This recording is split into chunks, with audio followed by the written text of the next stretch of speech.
Ba'da a'udzubillahi minasyaitonirrajim. Dengan aku berlindung dengan Allah dari syaitan yang dirajam. Bismillahirrahmanirrahim. Dengan nama Allah yang Maha Pemurah lagi Maha Mengasihani. Wa iza quri'a 'alaihimul Qur'anu la yasjudun. Dan apakah pula alasannya apabila dibacakan Al-Quran kepada mereka tidak mahu taat dan sujud. Jadi Allah mendatangkan ayat ini ayat di antara ayat sajadah. Itu ayat yang apabila kita bertemu maka kita disunatkan untuk sujud. Kenapa? Sebab Allah bertanya, adakah apabila kalian mendengar daripada ayat-ayat Al-Quran, lam yakhda'u wa lam yasjudu lirrahman, kalian tidak khusyuk ataupun tidak patuh dan kalian tidak sujud untuk yang Maha Pemurah, maka siapa yang berkelapangan maka hendaklah ia bersujud. Berkelapangan itu maksudnya keadaannya yang baiklah, mudah untuk dia sujud. Kalau tak mampu untuk sujud, maka kita berhenti, kita bacalah subhanallah walhamdulillah wa la ilaha illallah wallahu akbar. Subhanallah walhamdulillah wa la ilaha illallah wallahu akbar. Subhanallah walhamdulillah wa la ilaha illallah wallahu akbar 3 kali. Tapi kalau sujud lagi baik, tetap sujud lagi baik. Ini ayat sujud. Sebab seakan-akan kalau kita tak berhenti, kita tak baca subhanallah ni dan tak berhenti untuk sujud, maka kita termasuk golongan yang tak beriman pada Allah. Sebab tu temu ayat sajadah je sujud. Sebab Allah tanya, adakah dengan sebab kamu mendengar Al-Quran kamu tak sujud? Jadi Quran ni memang tempat untuk kita ini menghayati akan Al-Quran. Quran inilah yang perlu kita pegang. Kita dah habis Ramadan, alhamdulillah 30 juzuk yang dah habis. Yang 29, ya Allah Ustaz, ingat malam nanti nak habiskan 30 juzuk. Malam 30 lepas tarawih nak habis ni, sampai subuh tiba-tiba Allah dah diumumkan raya. Tapi lagi 1 juzuk tu tuan-tuan, ni dah 20 Syawal tau. 1 juzuk tu tak habis lagi. Habiskanlah. Bukan maksudnya tak habis Ramadan kita tak boleh baca Al-Quran. 29 dah cantik dah, 29 juzuk. Tapi 1 juzuk tu sampai 20 Syawal tak habis lagi. Allahu Akbar. Baca terus. Itu yang kita belum habis. Yang kita dah habis terus tutup pun ada juga. Dah habis dah Ustaz, tutup terus. Allah. Jadi bulan Ramadan alhamdulillah kita baca Al-Quran luar biasa. Tapi lepas Ramadan tak tahu kenapa makannya luar biasa. Dan saya pun rasa berat. Nak buka Quran tu rasa berat. Susah betul nak buka Al-Quran. Mujahadah. Bulan Ramadan mujahadah juga, lapar tapi senang buka. Bulan Syawal kenyang, susah pula buka Quran. Jadi itu masalah. Jadi mudah-mudahan kita ni golongan yang sentiasa dengan Al-Quran.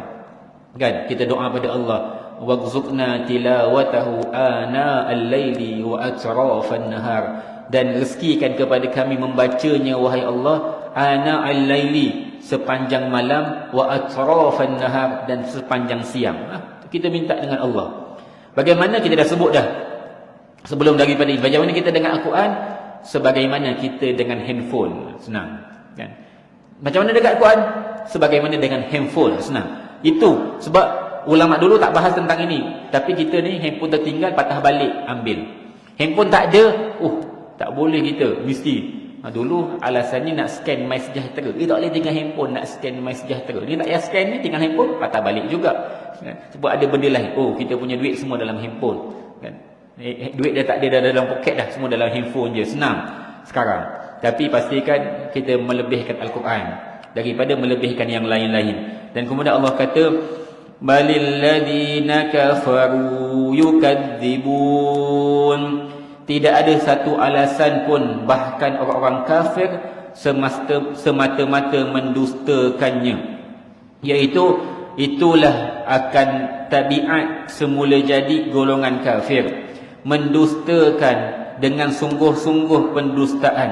Maka oleh kerana itulah mereka tidak akan patuh ketika mana dibacakan kepadanya akan Al-Quran.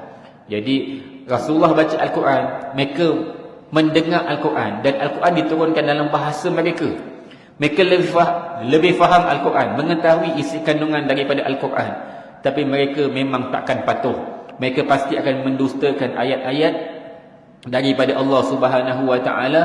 Wallahu a'lamu bima yu'un. Sedang Allah mengetahui apa yang mereka rahsiakan dalam hatinya. Allah mengetahui apa yang terhimpun dalam hatinya daripada kekufuran dan pendustaan. Berkata Abdullah ibnu Abbas radhiyallahu taala anhuma, maksud daripada yu'un adalah ayyudmiruna min adawatir rasul wal mu'minin, iaitu Allah mengetahui apa yang tersembunyi dalam hatinya dengan permusuhan ia kepada Rasulullah dan golongan mukmin. Allah tahu. Bahkan Allah menyebutkan ya'lamu kha'inatal a'yun wa ma tukhfis sudur. Allah mengetahui apa yang terkhianat pada mata. Pandangan sinis matamu, kamu pandang ada erti. Sebenarnya manusia ni dia pandang ada erti. Tuan-tuan pandang saya ada erti. Erti nak faham, cuba faham. Itu erti pertama. Erti kedua, merepek ustaz ni cakap kan. Erti. Erti ketiga, dia tengok serban je. Kenapa ustaz pakai serban ni? Biasa tak pakai serban. Dia pelbagai erti. Yang tuan-tuan punya erti penglihatan tu Allah catat. Hati-hati. Yang catatannya baik, baiklah. Catatannya tak baik, tak baiklah. Ini pakaian raya ke ustaz? Saya memang niat tuan-tuan. Ni niat. Yang niat tengok Isyam pakai serban. Sebelum ni pengusi kita pakai serban. Ni tak pakai pula hari ni. Kita dah pakai, minta sebelah saya kan sama-sama pakai serban. Niat pada usia 40 tahun Hijriyah. Saya punya tanggal 40 tahun Hijriyah pada 22 Ramadan 1443. Saya lahir 1403. Jadi saya punya 40 tahun 22 Ramadan 1403. Kelahiran 1443, 40 tahun genap. Kan dalam surah Al-Ahqaf ayat 15. Catat siapa yang belum 40, surah Al-Ahqaf ayat 15 doanya. Siapa sampai usia 40 tahun maka kena doa, Rabbi auzi'ni an ashkura ni'mataka allati an'amta alayya. Saya memang setahun, tahun lepas saya dah niat nak doa ni. Sebenarnya sebelum tu lagi, tapi tahun lepas rasa-rasa macam dah 40 belum punya. Jadi tahun ni 40 terus baca doa. Jadi niatnya kalau pergi kuliah pakai serban, kalau pergi main bola takkan nak pakai serban pula kan. Jadi nak istiqamahlah dengan serban. Niatnya begitu. Sebelum tu nak pakai serban juga tapi rasanya belum layak lagi. Sebab nanti nampak macam Pak Kiai pula. Jadi kita pun pakai 40 tahun lah. Jadi maksudnya dah tua. Itu maksudnya. Walaupun ada yang kata ustaz muda. Yang cakap muda ni orang yang dah usia lebih saya. Cakap 40 je. Yang baru 40 ustaz. Dan saya dah 70. Oh, dia punya bangga dia kan. Saya dah jumpa ramai orang tua ni, saya 70. Itu bagi orang yang bagi orang yang dah lebih. Tapi bagi orang yang lebih muda daripada saya, tua dah ustaz. Dia kata kita tua pula. Tak apalah. Kita duduk tengah-tengah lah. Tak tua sangat, tak muda sangat. Cuma Rasulullah pernah pesan. Rasulullah kata apa? Rasulullah kata man balagha arba'ina wa lam yaghlab khairahu syararahu falyatabawwa maq'adahu minan nar. Siapa usianya sampai 40 tahun, kebaikannya tidak mengatasi kejahatannya. Maksudnya dia timbang dia punya amalan tu, kebaikan tak lebih daripada jahatnya. Maksudnya perkara baik dalam hidupnya tak lebih banyak berbanding yang sia-sia, maka dia telah menempah tempat duduknya dalam api neraka. Wal iyazubillah. 40 tahun ni waktu nak istiqamah waktu ni lah. Mulakan supaya apa? Sampai akhir hayat. Itu niat saya lah. Tuan-tuan ni yang dah lebih semua dah istiqamah dah. Saya ni belum banyak lagi istiqamah. Jadi ada yang pandang kita dengan pandangan tu Allah akan mengetahui. Dalam hati yang tersembunyi Allah tahu. Yudmir. Maksud yudmir ni dia bukan atas hati, dalam hati. Atas hati manusia pun tak tahu. Kan kita punya hati ni dekat dalam. Atas hati kita manusia tak tahu. Allah mengetahui dalam hati. Lebih hebat lagi. Yang terlintas ni semua Allah tahu dah. Yang tuan-tuan dah niat lagi nak makan kat mana, nak raya rumah siapa, nak aniaya orang siapa, kan, nak tengok janda mana. Itu semua Allah tahu dah. Itu belum buat tu. Itu baru nak niat-niat ni. Nak pergi restoran janda ni lah, sekian lah. Nak gini lah, nanti boleh beri salam. Kenyek mata contoh. Belum buat lagi. Allah tahu dah. Jadi kalau dah buat lagi teruk nanti. Jadi yang dah niat tu pun Allah mengetahui. Jadi apatah lagi hati orang yang kafir. Wallahu ya'lamu bima yu'un. Allah mengetahui apa yang mereka sembunyikan permusuhan mereka kepada Rasulullah dan golongan beriman. Fabashshirhum bi'adabin alim. maka khabarkanlah kepada mereka dengan azab yang tidak terperi sakitnya. Jadi beritahu kepada mereka dengan kekufuran dan kesesatan daripada mereka bahawa adanya azab Allah yang mu'lim wal muwajjih, satu azab yang sangat pedih, satu azab yang sangat perit daripada Allah. Waj'al zalika bimanzilatil bisyarah lahum, dan itu diberitahu dengan jelas kepada mereka. Dalam tafsir at-tashil menyebutkan wa wada'al bisyarah fi mawdi'il inzar tahakkum bil kuffar. Allah meletakkan dengan fabashshirhum, sebab ada ayat fabashshirhum, beri berita gembira kepada mereka. Fabashshirhum, sebab biasanya fabashshir kan, Rasulullah diutuskan basyirau wa nadhira, beri berita seronok gembira dengan basyira, yang tak seronok dengan nadhira. Peringatan dipanggil nadhir, tapi berita gembira dipanggil basyir. Kenapa Allah kata fabashshirhum? Kenapa Allah tak kata dengan wa anzirhum ataupun fa anzirhum? Ingatkan mereka. Benda ingat ni belum jadi, belum tentu. Tapi fabashshirhum maksudnya kamu pasti akan dapat azab Allah yang pedih. Yang kamu seronok-seronok dengan dunia ni, nanti keseronokan itu Allah kata aku akan balas dengan azab yang pedih. Fabashshirhum. Seakan-akan kalau dengar tu, apa berita seronok kami? Berita seronok kamu azab Allah yang pedih. Bukan berita seronok kamu, sebab kalau peringatan je mereka akan lari. Tapi kalau beritahu ini pasti bagi kamu, maka mereka akan beringat bahawa mereka pasti akan dapat azab Allah yang sangat pedih. Dan kemudian illal ladina amanu wa amilus solihati lahum ajrun ghairu mamnun. Tetapi orang-orang yang beriman dan beramal soleh, mereka beroleh pahala yang tidak putus-putus. Jadi golongan yang membenarkan akan Allah dan Rasulnya dan menghimpunkan di antara keimanan dan solihul a'mal, dengan amal yang soleh. Jadi banyak ayat dalam surah At-Tin, kita akan baca nanti kan. Surah At-Tin kan di hujungnya apa? Watini wa zaitun wa turi wa hadal balal amin laqad khalaqnal insana fi ahsani taqwim thumma qadadnahu asfala safilin illa alladhina amanu wa amilus solihati falahum ajrun ghairu mamnun. Jadi lebih kurang ayat bunyinya kan. Sesungguhnya manusia akan berada pada golongan yang paling bawah, asfala safilin, paling bawah. Kecuali siapa? Illal ladzina amanu wa amilus solihati falahum ajrun ghairu mamnun. Jadi bunyi lebih kurang sama. Cuma bezanya falahum, yang di sini lahum. Jadi dia mesti syaratnya beriman, membenarkan Allah dan Rasul.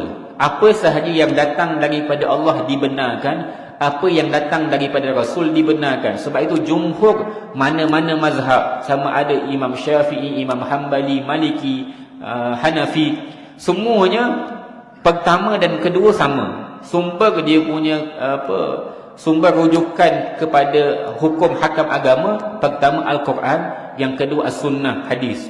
Dua ni tak boleh tolak. Tak ada kompromi, tidak ada dipanggil sesuatu yang boleh meringankan untuk menolak Al-Quran dan hadis. Dua ni dia tak ada. Tapi kalau pendapat ulama, dia ada khilaf kan. Ijma', qiyas dan lain-lain, dia ada perbezaan di antara mazhab. Tapi dua ni tak ada. Bahkan mana-mana pun tidak ada perbezaan. Apabila dia daripada Allah, daripada Rasul, mesti dia beriman. Tak boleh. Sebab Rasulullah kata apa? Rasulullah kata, puasalah kamu dengan melihat anak bulan, rayalah kamu dengan melihat anak bulan. Tiba-tiba esok raya marah. Apa raya pula? Dia marah pula. Ni nantilah, belum siap, baju belum siap. Dia marah. Lemang, belum lagi bakar. Ada lagi macam-macam. Ketupat belum isi. Bukan cerita bakar, belum isi. Macam nak isi bila je. Tapi sempat tak? Sempat juga kan. Makanlah apa yang ada. Ada yang tangguh dulu kan. Tangguh kan. Saya sebelum daripada tu balik ada kat Udah, balik pergi makan dekat Khai restoran tu yang dekat Taman Timur depan tu. Jumpa dengan penebar roti canai dulu, Amir Kedah. Dulu kita selalu makan kedai dia kan. Jumpa, saya kata dengan Amir, dia sekarang buat ketupat. Dia buat ketupat untuk raya. Dia kata dia balik raya kedua baru dia balik Kedah, dia kata naik bas. Jumpa tengah malam 11 lebih kat pukul 12. Makan. Saya bawa family saya, dia pun bawa family dia. Jadi saya cakap dengan dia, saya kata, "Mei, kita raya hari Isnin."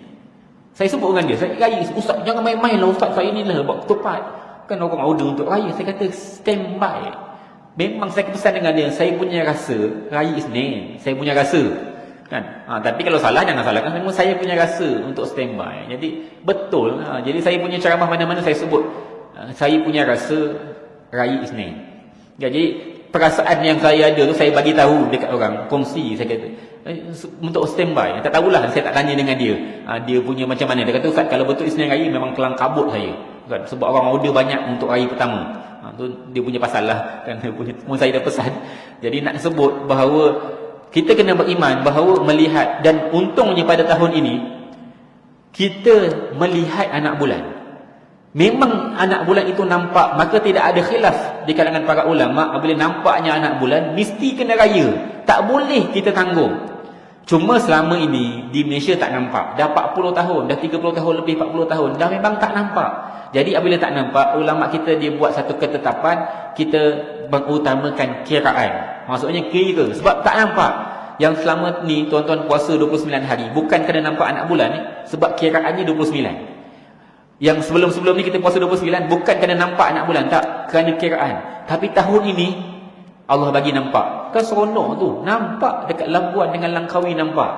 Apabila nampak, tidak ada khilaf, jangan petikai. Cuma biasa tak nampak, apabila tak nampak maka kembali kepada kiraan. Tapi acara melihat tetap kena buat sebab Rasulullah pesan.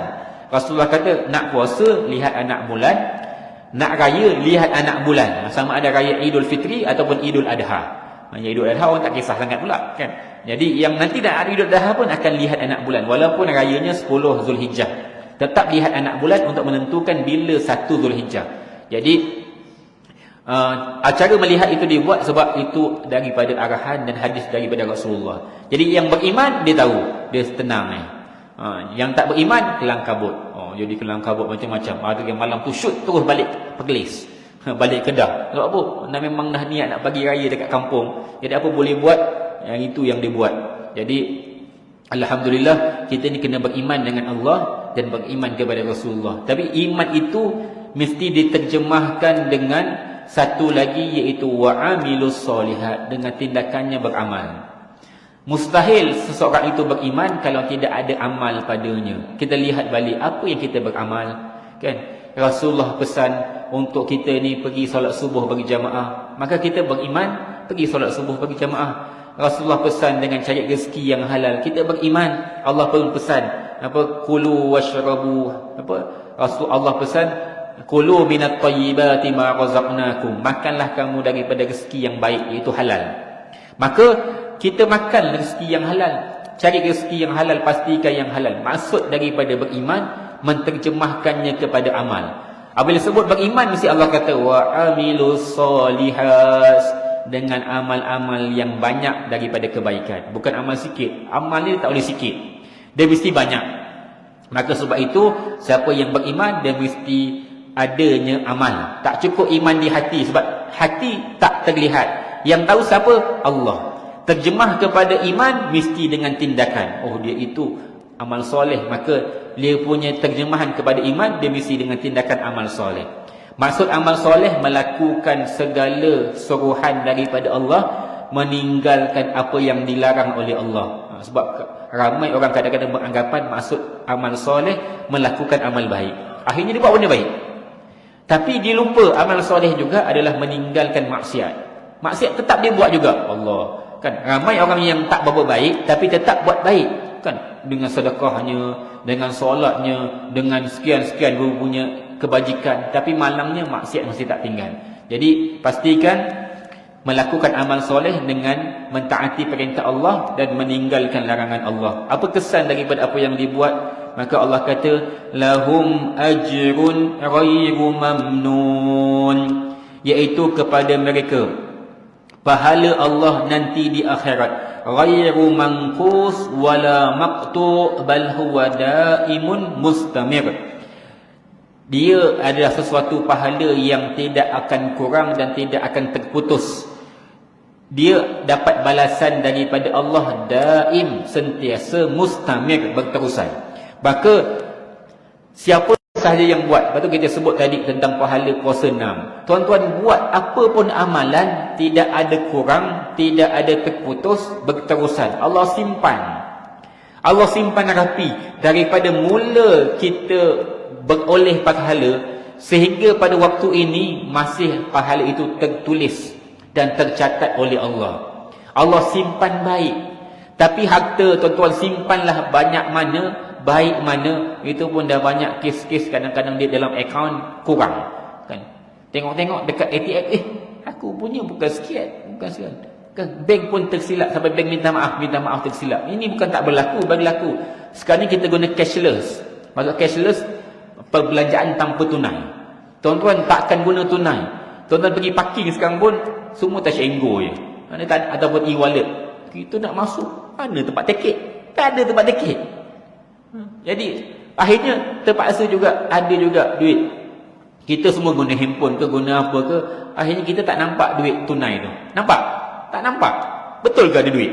Kan ada yang duit masuk dalam, betul ke ada duit? Tentang main-mainnya dekat situ, duit ni kita entah mana lah.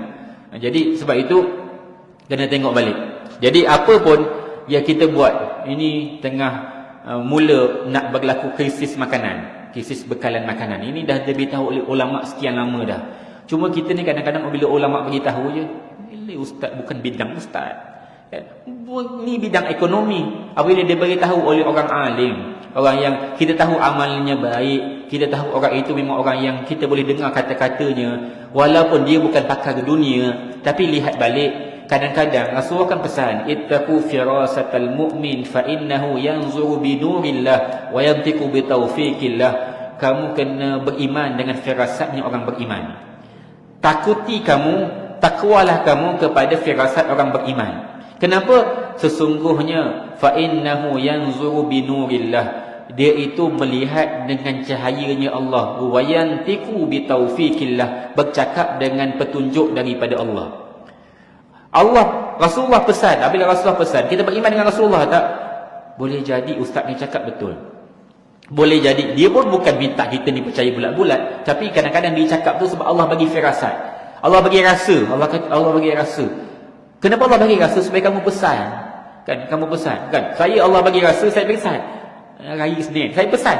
Kenapa saya pesan? Supaya kita siap. Kan? Yang siap ada imam dekat-dekat dengan ini. Saya tulis pagi subuh tu, subuh hari Ahad tu, saya tulis langit menangisi subuh terakhir Ramadan dalam status saya. Kan pagi subuh terakhir tu kan hujan kan? Kalau siapa ingatlah, subuh terakhir Ramadan tu hujan. Ada yang marah saya, ustaz belum, esok dia marah. Ada imam tu tanya dengan saya, ustaz ya ke pagi ni terakhir? Saya kata ya, insya-Allah terakhir tu kan. Jadi apabila saya sebut gitu, ustaz ayam belum beli, ketupat belum siap. Saya kata siap hari ni. Kan?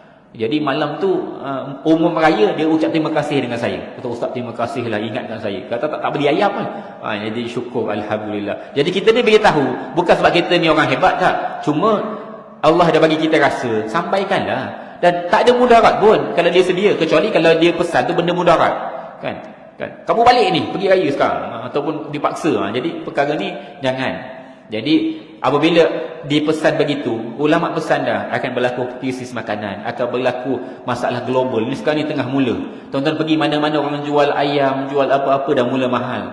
Kesian kat peniaga. Saya pun kadang-kadang dia cerita sekian dia punya kos. Tengok ustaz, saya jual berapa? Tunjuk. Memang untungnya sikit. Jadi tuan-tuan jangan marahlah. Kalau orang niaga pasar malam, niaga pasar bukan kaya pun. Lainlah tuan-tuan nampak mereka naik haji cepat ataupun keretanya mahal-mahal. Tak, itu juga hidup dia. Dia naik RM1, RM2 orang dah marah. Apa lo mahal? Allahu akbar. Itu memang perniagaan. Ini tengah berlaku. Jadi kita punya duit, kita punya apa-apa aset yang kita ada, kita tak tahu sampai bila dia bertahan. Bahkan paling-paling tidak pun lepas kita mati kita tak boleh gunakan pun. Tak ada orang mati boleh gunakan. Baru ni ada orang share satu orang raja di UAE, United Arab Emirates. Kan, jadi ini negara yang paling kaya di kalangan negara Arab. Kan, pemilik kelab-kelab Eropah kebanyakannya daripada rakyat UAE, Emirates. Kan, Arsenalnya, PSG-nya, ini kelab-kelab yang mahal-mahal. Pemilik bukan Eropah, pemiliknya orang Arab. Rajanya lagi kaya, memiliki bilion daripada aset. Kan, ini hebat. Tapi meninggal baru ni, kan, meninggal dikuburkan dengan 2 liang lahat, satu belah kanan, satu belah kiri. Takat tu je sampai orang share. Hartanya bilion, itulah liang lahat je. Bukan nak cerita dia jahat ke dia tidak jahat, tapi nak cerita hakikatnya orang kaya bagaimana pun liang lahatnya seluas itu sahaja.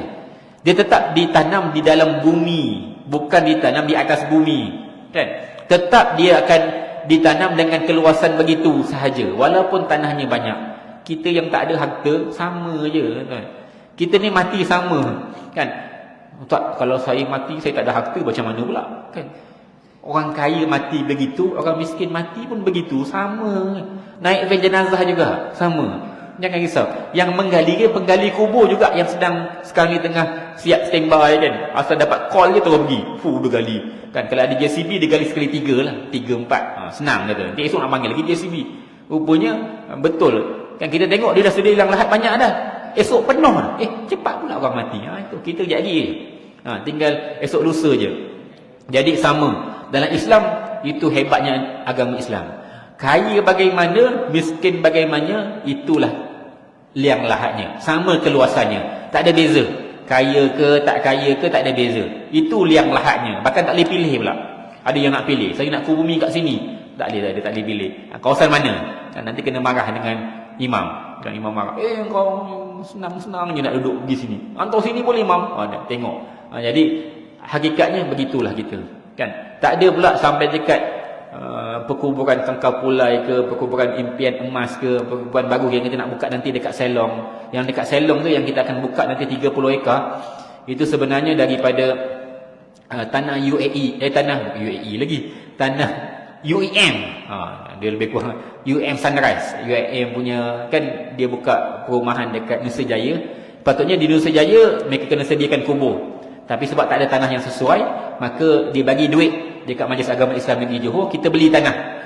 Dekat Selong boleh dapat. Sebenarnya Selong tu tanah untuk penduduk Nusa Jaya sebenarnya. Tapi nantilah, belum buka lagi. Tak tahulah dia punya hakikatnya nanti macam mana, tak tahu. Duduk Nusa Jaya ke tanah mahal-mahal, ke bumi kat Selong juga, kan? Jadi tanahnya kurang mahal sikit lah banding tanah-tanah dekat Iskandar Puteri. Jadi hakikatnya kaya ke miskin ke, tetap akhirnya tempatnya di situ. Kita bukan macam agama lain, mengikut kekayaan. Kuburannya ikut kekayaan. Kalau dia kaya, kuburnya besar, luas. Tapi Islam, kaya ke miskin ke, kuburnya begitu. Jadi harta akan berkurang. Yang tak akan berkurang adalah nikmat daripada Allah Subhanahu wa taala. Siapa yang melakukan amal soleh, maka kepadanya pahala yang tidak pernah terputus. Maka Allah menyudahi akan surah Al-Insyiqaq ini dengan menjelaskan nikmat kepada golongan-golongan yang baik yang melakukan amal soleh. Setelah mana Allah memberi peringatan tentang bagaimana perihalnya golongan yang ingkar pada Allah Subhanahu wa taala, maka di sinilah terjelaslah akan keindahan daripada surah ini, yang mana Allah memulakan akan surah ini dengan apa kesudahan daripada pembalasan daripada Allah Subhanahu wa taala. Sebagaimana yang Allah sebut, ya ayyuhal insanu innaka kadihun ila rabbika kadhan famulaqih.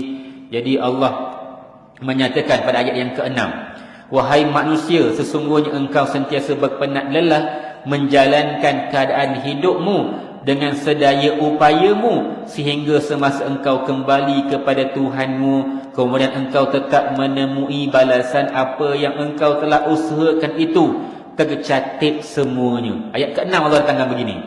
Kita ni penat lelah.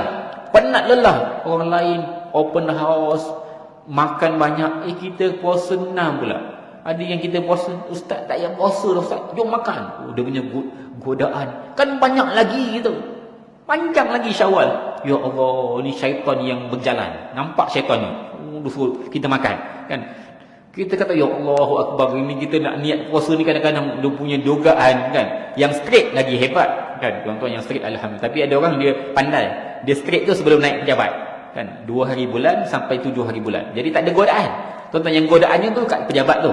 Kan? Pergi kan nanti open house. Ni pejabat ni buka. Pejabat ni buka. Pejabat ni. Allah, bila kita nak puasa tak jadi. Jadi kita kena penat lelah untuk dunia. Untuk akhirat kena penat lelah. Semua kena penat lelah. Jadi Allah sudahi surah ini dengan ayat terakhir. Kan? Ayat yang ke-25. Allah kata, kecuali mereka yang beriman dan beramal soleh, lahum ajrun ghairu mamnun. Jadi kamu dah penat lelah ni ayat ke-6 ni. Balasannya Allah tutup. Cantik. Allah kata kepadanya balasan yang tidak pernah terputus. Jadi ini Allah sudahi ayat ini dengan begitu. Supaya rasa lega lah. Rasa seronok lah. Penat lelah kita ni yang kita bangun tengah-tengah malam. Yang kita sungguh-sungguh untuk pergi subuh. Yang kita sungguh-sungguh untuk baca Al-Quran. Duit tak ada. Kan ada orang tanya dengan kita, apakah sedekah yang paling baik? Sedekah yang paling baik Rasulullah pun pernah pesan, afdalus sadaqatin wa anta bakhilun syahid. Sebaik-baik sedekah ketika mana kamu merasakan kedekut dan kamu merasakan perlunya duit. Bila? Ni duit tengah habis ni. Dah belanja raya kan habis kan? Ni tengah 21 hari bulan ni. Saya pun tengah korek tuan-tuan. Tuan-tuan nak bagi saya duit raya, bagi lebih sikit. Kan? Tengah korek juga ni. Time tengah korek ni, sedekah itu paling afdal. Duit tengah tak ada. Tengok dia dompet tinggal RM5 je. RM5 tu yang tuan-tuan sedekah RM2-3 tu lagi besar pahala. Tengah duit tak ada lah, time itu sedekah yang paling baik, paling hebat Rasulullah kata, afdalus sedekah. Jadi kita susah payah ni. Susah payah buat kebaikan demi kebaikan. Tuan-tuan akan dapat balasannya bila bermula daripada detik kematian. Sampai kematian bermula dengan malaikat datang itu dengan rupa yang indah. Nampak? Allah berlihat dengan syurga indah. Allah bawa ke dalam kuburan untuk berehat. Lebih indah kuburnya berbanding rumahnya dekat dunia. Kemudian dia tunggu seronok dalam kuburannya. Allah bangkitkan dia mudah di padang mahsyar. Lancar tetiang siratnya. Untuk apa? Allah beri balasi dengan istana yang berada dalam syurga Allah Subhanahu wa taala. Jadi mudah-mudahan kita yang beriman kepada Allah, kita kena yakin setiap amalan kita pasti ada pembalasan daripada Allah. Allah Tuhan yang Maha Adil, membalasi setiap kebaikan dengan gandaan daripada pahala. Dan Allah Maha Adil membalasi kejahatan dengan seumpamanya sahaja. Jadi Allah ini Maha Adil. Bahkan setelah mana selesai daripada Allah balasi kejahatannya, kerana timbangan jahatnya lebih banyak, selepas daripada itu kerana dia beriman pada Allah juga, kerana dia mengucap kalimah syahadah, Allah masukkan dia kembali ke dalam syurga. Ini pemurahnya Allah, kan? Tapi kita tak naklah begitu. Kita nak terus masuk syurga. Mudah-mudahan begitu. Jadi insya-Allah kita akan sambung pada minggu hadapan dengan surah Al-Buruj. Ini pun surah hebat juga. Cerita tentang keindahan ciptaan Allah khusus yang berada di langit. Jadi kita tutup kita punya pengajian pada pagi ini dengan sama-sama membaca surah Al-Insyiqaq ayat pertama hingga ke-24 bersama-sama. Jadi saya baca, tuan-tuan baca sama-sama. Jadi serentak. Mudah-mudahan kita dapat manfaat daripada apa yang kita baca pada hari ini. A'udzu billahi minasyaitonir rajim. Bismillahirrahmanirrahim. Idzas samaa'u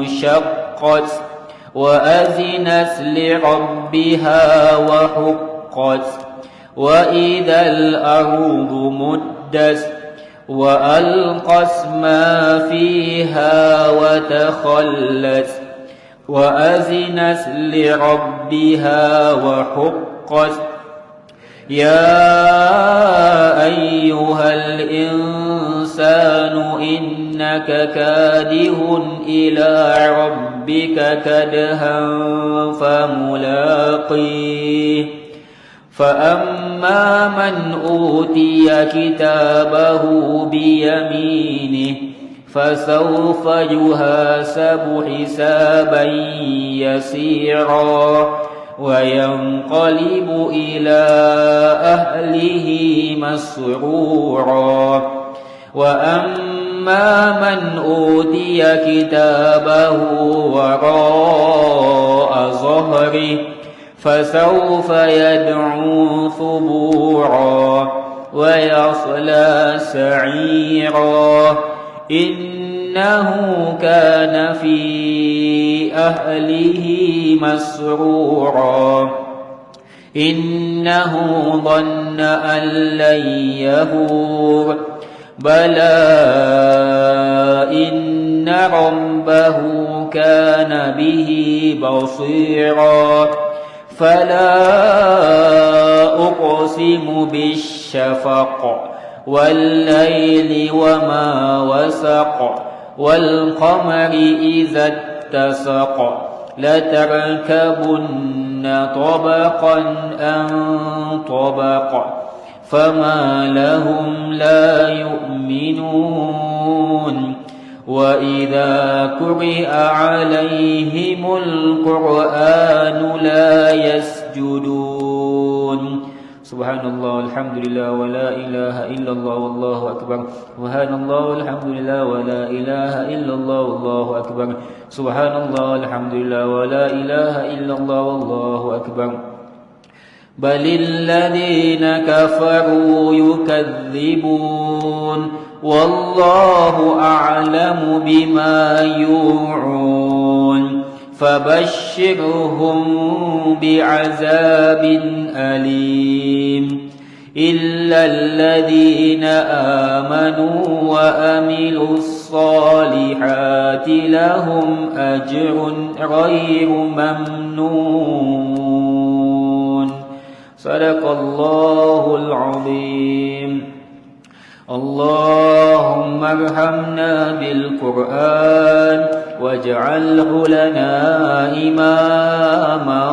ونورا وهدى ورحمة اللهم ذكرنا منه ما نسينا وعلمنا منه ما جاهلنا وارزقنا تلاوته آناء الليل وأطراف النهار واجعله لنا حجة يا رب العالمين سبحانك اللهم وبحمدك أشهد أن لا إله إلا أنت أستغفرك وأتوب إليك بسم الله الرحمن الرحيم والعصر إن الإنسان لفي خسر إلا الذين آمنوا وعملوا الصالحات وتواصوا بالحق وتواصوا بالصبر السلام عليكم ورحمة الله وبركاته